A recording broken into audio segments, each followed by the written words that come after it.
Hello students, मैं विशाल गुप्ता आपका teacher. कैसे हो आप सब स्टूडेंट्स। इस वीडियो में मैं आपको क्लास 12 का जो सब्जेक्ट है इंडियन इकोनॉमिक डेवलपमेंट का, उसका chapter number 3 agriculture industry and trade 1950 to 1990 continue कराने जा रहा हूँ। स्टूडेंट्स, इस चैप्टर की पिछली वीडियो में मैंने आपको एग्रीकल्चर वाला पोर्शन करा दिया था। इस वीडियो में पर्टिकुलरली हम इंडस्ट्री पोर्शन करेंगे और नेक्स्ट वीडियो में ट्रेड और बाकी चैप्टर को कंप्लीट करेंगे। स्टूडेंट्स, मैं पोर्शन वाइज करा रहा हूँ ताकि आपको मेरे चैनल पे डिफरेंट टॉपिक्स को ढूंढने में दिक्कत ना हो। ठीक है जी। आप प्ले लिस्ट में जाके पूरा फोल्डर इंडियन इकोनॉमिक डेवलपमेंट वाला देख लीजिए और उसमें सारे आपको सब्जेक्ट चैप्टर वाइज और टॉपिक वाइज वीडियोज़ अवेलेबल हैं। तो चलिए स्टार्ट करते हैं। इंडस्ट्री की क्या सिचुएशन थी इस पीरियड के बीच 1950 और 1990 के बीच। तो चलिए स्टार्ट करते हैं। Sustained GDP growth is possible only when it's epic centres lies in the industrial sector. GDP growth तभी सस्टेन रह सकती है, तभी बनी रह सकती है जब हमारी ग्रोथ का epic centre, main point GDP growth का मेन सेंटर क्या होगा?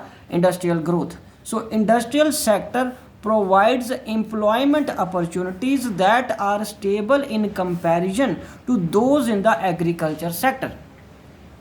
Industrial sector employment opportunities provide करेगा जो कि एक स्टेबल कंपैरिजन देगा एग्रीकल्चर सेक्टर के मुकाबले में।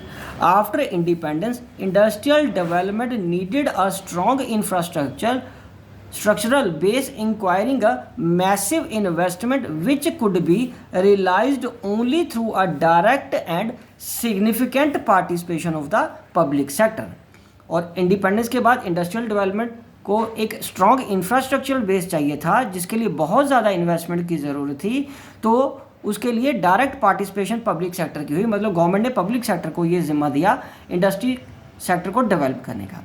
सो अगला टॉपिक है public and private sector in Indian industrial development. और क्वेश्चन क्या बन सकता है इसका साथ का? Factors, what are the factors necessitating direct participation of the state, या कह लो पब्लिक सेक्टर या गवर्नमेंट का क्या डायरेक्ट पार्टिसिपेशन था? कौन से फैक्टर थे जो सरकार को डायरेक्टली इनिशिएट करना पड़ा इंडस्ट्रियल डेवलपमेंट में? सबसे पहले आएगा point lack of capital. So industrial development in India needed a big push.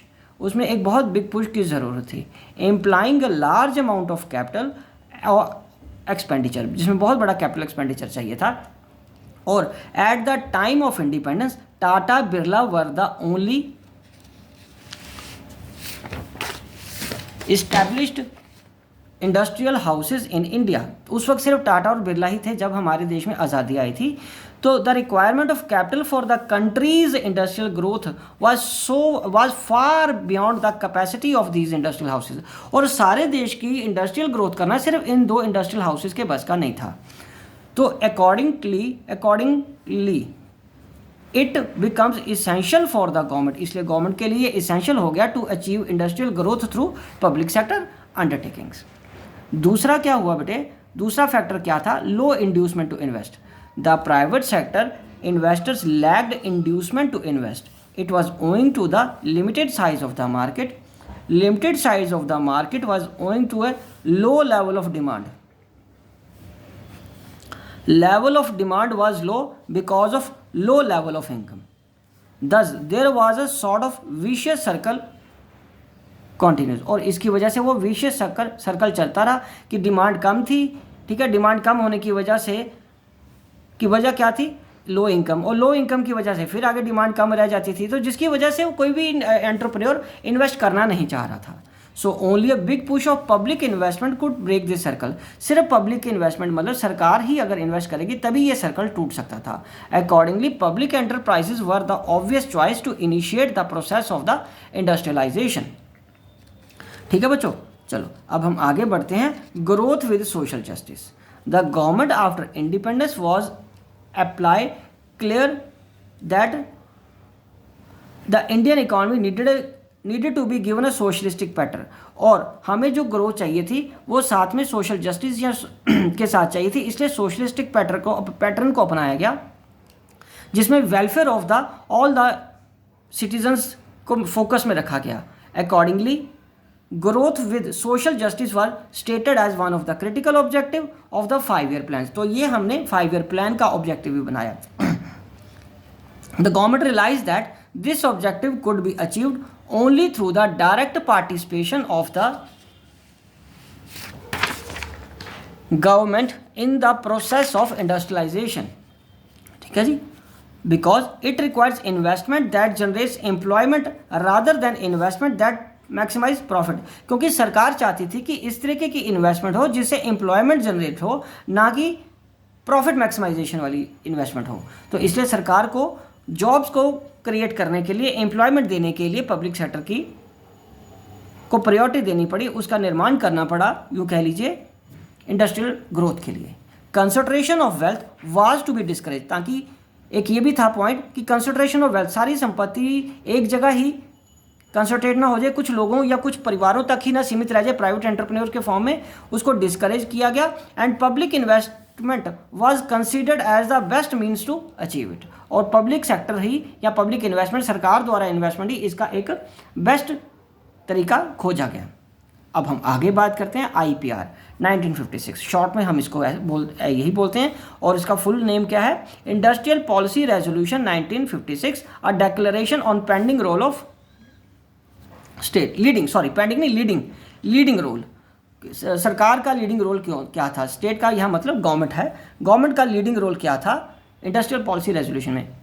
This resolution laid a road map of the second 5-year plan. Also, it was a milestone of achieving growth with social justice. Following were the principal elements of IPR 1956. तो सबसे पहले क्या था? 3-fold classification की गई industries की, जिसमें पहला क्या बनाया गया?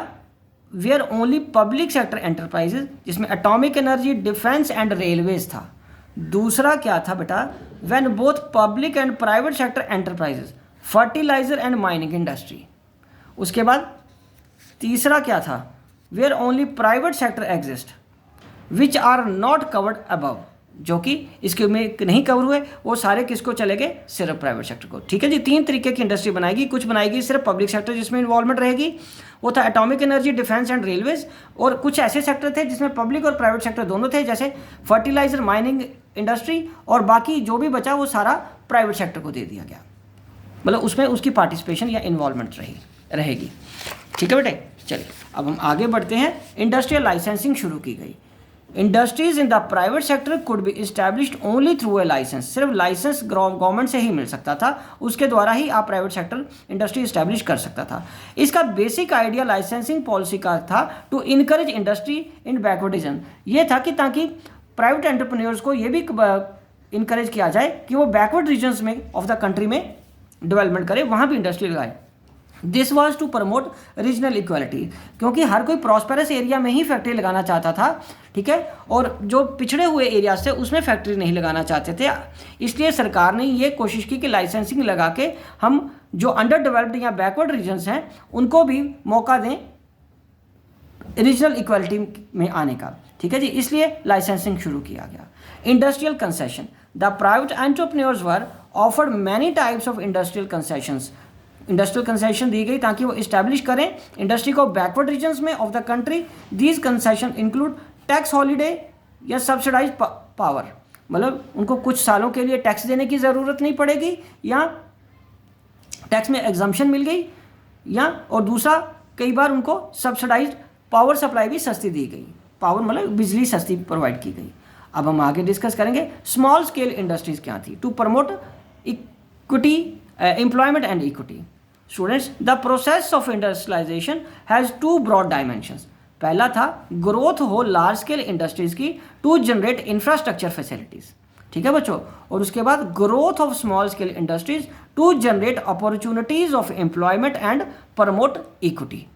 राइट हो, ये इंडस्ट्रियलाइजेशन के 2 ब्रॉड डायमेंशंस थे। ओके जी, तो उसके बाद हम आगे डिस्कस करते हैं। A small scale industry is presently defined as a unit जिसकी fixed investment is less than 10 crore और उसकी टर्नओवर लेस देन 50 करोड़ हो, उसको हम स्मॉल स्केल इंडस्ट्रीज में चुनते हैं। बट बिगनिंग में जब 1951 में ये शुरू हुआ था, it was defined as one those investment जिसकी 5 लाख से ज़्यादा इन्वेस्टमेंट नहीं थी, तब हम इसको स्मॉल स्केल मानते थे, उस फैक्ट्री को या उस काम को स्मॉल स्केल इंडस्ट्री मानते थे। The role of small scale industry for promoting rural development was underlined by Karve Committee, also called Village and Small Scale Industry Committee, in 1955. It underlined the significance of small scale industries in terms of their three principal characteristics as under. तो पहला क्या था कि SSI small scale industry labour intensive industry बनेगी and therefore employment friendly होगी। दूसरा, SSI shows locational flexibility, मतलब उसको कहीं भी लगाना आसान है, थोड़ी सी जगह पे भी लगाना इजी है, बहुत ज़्यादा जगह की उनको ज़रूरत नहीं है, बहुत जगह लैंड की ज़रूरत नहीं है, and it is therefore equality oriented referring to inter regional equality. और उसके बाद बच्चे अगला पॉइंट क्या है, SSI needs small investment and is therefore equity oriented, थोड़ी सी कैपिटल चाहिए, ज़्यादा इन्वेस्टमेंट नहीं चाहिए, so it's referring to the equality across different sectors of the society. तो स्टूडेंट्स ये इंडस्ट्रीज़ वाला टॉपिक यहाँ कंप्लीट हो गया। अगला टॉपिक जो है हमारा trade strategy of import substitution, मैं आपको अगली वीडियो में कराऊंगा। तब तक आप इसके नोट्स बना लीजिए और इसको रिवाइज कर लीजिए। Wishing you good luck.